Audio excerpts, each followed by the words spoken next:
Hi hello ನಮಸ್ಕಾರ ವೀಕ್ಷಕರೇ ವಾಮ್ welcome to my part 2 video. This is our second day of monsoon ride. Night ಎಲ್ಲ ಚೆನ್ನಾಗಿ ನಿದ್ದೆ ಮಾಡಿ ಬೆಳಗ್ಗೆ ಆಚೆ ಬಂದ ವ್ಯೂ ನೋಡೋಣ ಅಂತ. ವ್ಯೂ ತುಂಬ ಚೆನ್ನಾಗಿದೆ ನೋಡಿ ಸ್ನೇಹಿತರೆ. ನಾವು ಬೆಳಗ್ಗೆ ಎದ್ದು ಕೂಡಲೇ ಎಷ್ಟರ ಮಟ್ಟಕ್ಕೆ ಪ್ರಕೃತಿನ ಆಸ್ವಾದನೆ ಮಾಡ್ತೇವೆ ಅಷ್ಟೆಲ್ಲ ನಮಗೆ ಬೆನಿಫಿಟ್ಸ್ ಇದೆ. Body, mind control, stress level, ಐಸೈಟ್ಗೆ ತುಂಬ ಒಳ್ಳೇದಂತ ಹೇಳ್ಬೋದು ನಾವು. ನೈಟಿಂದ ಗಾಡಿ ತುಂಬ ಚಿಲ್ಲಾಗಿ ನಿಂತಿದೆ. ಯಾವುದೇ ಕಾರಣಕ್ಕೂ ಬಾಡಿ ವರ್ಕೌಟ್ ಮಾತ್ರ ನಿಲ್ಲಿಸಲ್ಲ. Now we are leaving from Dharmasthala because we are moving to some another places.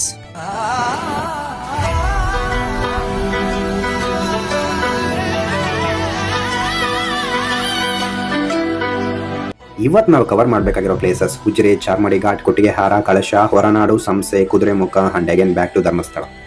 ಉಜಿರೆನ cross ಮಾಡಿ ಚಾರ್ಮಾಡಿ ಘಾಟ್ಗೆ ಸ್ವಲ್ಪ ಎಂಟ್ರಿ ಕೊಟ್ಟಾಯ್ತು. ಬರ್ತಾ ದಾರಿಯಲ್ಲೆಲ್ಲ ವಾಟರ್ ಫಾಲ್ಸು. ಇಲ್ಲಿಬ್ರು ಮೈಸೂರವರಿದ್ರು. ಬ್ರೋ ಒಂದು ಫೋಟೋ ತೆಗಿತೀರಂತ ಶುರುವಾಗಿದ್ದು ನಮ್ಮ ಸ್ನೇಹ ಎಲ್ಲಿವರೆಗೂ ಹೋಯ್ತು ಅಂದರೆ ಇಡೀ ನಮ್ಮ ಟ್ರಿಪ್ಪಲ್ಲಿ ಒಟ್ಟಿಗೆ ಹೋದ್ವಿ ನಾವು. ಅಷ್ಟೆಲ್ಲ ಯಾಕೆ, ಇಡೀ ಟ್ರಿಪ್ ಪೂರ್ತಿ ನಾವು ನಮ್ಮ ಗಾಡಿಗಳನ್ನೇ ಎಕ್ಸ್ಚೇಂಜ್ ಮಾಡ್ಕೊಳೋ ಅಷ್ಟು ಒಂದು ಟ್ರಸ್ಟ್ ಬಿಲ್ಡ್ ಆಗೋವಂಥ ಒಂದು ಸ್ನೇಹ ಕ್ರಿಯೇಟ್ ಆಯಿತು ನಮ್ಮಲ್ಲಿ.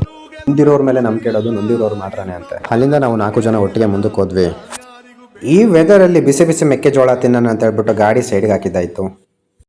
ಅಲ್ಲಿಂದ ಸ್ವಲ್ಪ ಮುಂದೆ ಹೋದರೆ ನಮ್ಮ ಫೇಮಸ್ ಕವಿಯಾದಂತಹ KP ಪೂರ್ಣಚಂದ್ರ ತೇಜಸ್ವಿ ಅವರ ಪ್ರತಿಷ್ಠಾನ ಮ್ಯೂಸಿಯಂ ಸಿಕ್ತು. ಅಲ್ಲಿ ವೀಕ್ಷಣೆ ಮಾಡಿಕೊಂಡು ಮತ್ತೆ ಇನ್ನೊಂದು ಸ್ವಲ್ಪ ಮುಂದೆ ಹೋದರೆ ನಮಗೆ ಕೊಟ್ಟಿಗೆಹಾರ ಅನ್ನೋ ಜಾಗ ಬಂತು. ಇಲ್ಲಿ ಇನ್ನೊಂದು ಸ್ಪೆಷಾಲಿಟಿ ಏನಪ್ಪ ಅಂತಂದರೆ ಕೊಟ್ಟಿಗೆಹಾರ ಅಂದ್ರೆ ನೀರು ದೋಸೆ ಅಂದ್ರೆ ಕೊಟ್ಟಿಗೆಹಾರ. ಯಾಕಂದರೆ ಕೊಟ್ಟಿಗೆಹಾರ ನೀರು ದೋಸೆಗೆ ತುಂಬ ಫೇಮಸ್ ಆಗಿದೆ. ಅಲ್ಲಿ ಬ್ರೇಕ್ಫಾಸ್ಟ್ ಮುಗಿಸ್ಕೊಂಡು ನಮ್ಮ ಪಯಣ ಮುಂದೆ ಶುರುವಾಯಿತು ಕಳಶದಲ್ಲಿರ್ತಕ್ಕಂಥ ಕಳಶೇಶ್ವರ ದೇವಸ್ಥಾನಕ್ಕೆ. ಅಲ್ಲಿಂದ ನಾವು ಚಿಕ್ಕಮಂಗ್ಳೂರಲ್ಲಿರ್ತಕ್ಕಂಥ ಹೊರನಾಡಿನ ಅನ್ನಪೂರ್ಣೇಶ್ವರಿ ದೇವಸ್ಥಾನಕ್ಕೆ ಹೋದ್ವಿ. ನಮ್ಮ ಟಾರ್ಗೆಟ್ ಬಂದ್ಬಿಟ್ಟು ಮಧ್ಯಾಹ್ನ ಲಂಚ್ ಟೈಮ್ಗೆಲ್ಲ ಅಲ್ಲಿ ರೀಚ್ ಆಗಿರಬೇಕು. ಯಾಕಂದರೆ ಆ ಅನ್ನಪೂರ್ಣೇಶ್ವರಿ ದೇವಸ್ಥಾನದಲ್ಲಿ ಕೊಡ್ತಕ್ಕಂಥ ಪ್ರಸಾದ ಏನಿದೆ, ಇಡೀ ನಮ್ಮ ಕರ್ನಾಟಕದಲ್ಲಿ ಮೊದಲ ಬಾರಿಗೆ ಅನ್ನದಾನೋತ್ಸವ ಶುರುವಾಗಿರ್ತಕ್ಕಂಥ ದೇವಸ್ಥಾನ ಅಂತಂದರೆ ಇದೆ. ಇಲ್ಲಿ ಮಧ್ಯಾಹ್ನ ಅನ್ನಪ್ರಸಾದ ಸ್ವೀಕರಣೆ ಮಾಡಿಕೊಂಡು ಹೊರಟ್ವಿ ನಾವು ಸಂಸೆ ಕಡೆಗೆ. ಕೊನೆಗೆ ಸಂಸೆ ಟೀ ಎಸ್ಟೇಟ್ ರೀಚ್ ಆಗಿದ್ದಾಯಿತು. ಇವಾಗ ನಾವು ವಿಸಿಟ್ ಮಾಡ್ತಾ ಇರೋದು ಶ್ರೀ ಸರ್ವಸಿದ್ಧಿ ವಿನಾಯಕ ಟೆಂಪಲ್.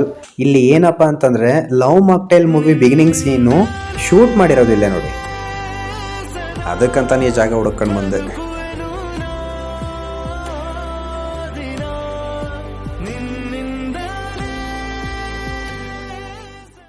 ಅಲ್ಲಿಂದ ನಮ್ಮ ನೆಕ್ಸ್ಟ್ ಟಾರ್ಗೆಟ್ ಆಗಿರ್ತಕ್ಕಂಥ ಕುದುರೆಮುಖಕ್ಕೆ ಹೊರಟ್ವಿ. ಟಿಕೆಟ್ ಎಲ್ಲ ಪರ್ಚೇಸ್ ಮಾಡಿ ಇಲ್ಲಿ ಕುದುರೆಮುಖ ಫಾರೆಸ್ಟ್ ಎಂಟರ್ ಆದಾಗ ಇಲ್ಲಿ ಎಂಟ್ರೆನ್ಸಲ್ಲೇ ಫಾರೆಸ್ಟ್ ಡಿಪಾರ್ಟ್ಮೆಂಟ್ ಅವರು ಒಂದು ಟೈಮಿಂಗ್ಸ್ ಲಿಮಿಟ್ ಅಂತ ಕೊಟ್ಟಿರ್ತಾರೆ. ಅವ್ರು ಎಷ್ಟು ಟೈಮಿಂಗ್ಸ್ನ ಕೊಟ್ಟಿರ್ತಾರೆ ಅದೇ ಟೈಮ್ ಒಳಗಡೆ ಆ ಕುದುರೆಮುಖನ ನಾವು ದಾಟಿ ಆಪೋಸಿಟ್ ಟೋಲ್ನ ನಾವು ಪಾಸ್ ಆಗಿರಬೇಕು. ಇಲ್ಲಾಂದರೆ ಫೈನ್ ಆಗ್ತಾರೆ ಕಣ್ರಪ್ಪ.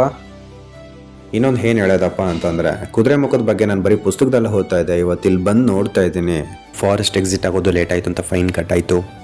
ಈ ವೆದರ್ಗೆ ಬಿಸಿ ಬಿಸಿ ಬಜ್ಜಿ ತಿಂದು ಮತ್ತೆ 4 ಜನ ಹೊರಟ್ವಿ ಧರ್ಮಸ್ಥಳದ ಕಡೆಗೆ. ಇನ್ನೊಂದು ಸ್ಪೆಷಲ್ ಆಗಿ ಏನು ಹೇಳಬೇಕಪ್ಪ ಅಂತಂದರೆ 3 ರಿಂದ 4 ವರ್ಷ ಒಟ್ಟಿಗೆ ಇದ್ದು ತಮ್ಮ ಸ್ವಾರ್ಥಕ್ಕೋಸ್ಕರ ನಂಬಿಕೆ ದ್ರೋಹ ಮಾಡುವಂತಹ ಜನಗಳಿರೋ ಕಾಲ.